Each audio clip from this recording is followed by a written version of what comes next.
අනුරාධපුර පදවියේ නව රදගුරු හිමිපාණන් ලෙස දිව්‍යසප්‍රසාද නිකායේ අතිගරු නිශාන්ත සාගර ජයමාන්න පියතුමන්ව ශුද්ධාසනය විසින් පත්කර තිබෙනවා. අපොස්තලික තානාපති කාර්යාලය නිවේදනය කළේ අනුරාධපුර හිටපු රදගුරු අතිඋතුම් නෝබට් අන්ද්‍රාද හිමිපාණන්ගේ ඉල්ලා අස්වීම අතිඋතුම් 14 වන ලියෝ සුදුතුම් පියාණන් විසින් අනුමත කිරීමෙන් අනතුරුව මෙම පත්කිරීම සිදු කර ඇති බවයි.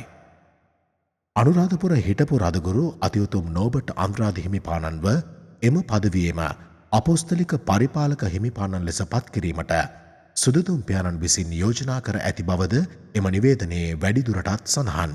අම්පිටිය ජාතික දිව්සත්හලේ දර්ශන පීඨයේ පීඨාධිපති පියතුමන් වශයෙන් මෙහෙවර සිදු කරන්නේද අභිනව රදගුරු වරම් ලද අතිගරු නිශාන්ත සාගර ජයමාන්න පියතුමන් විසින්.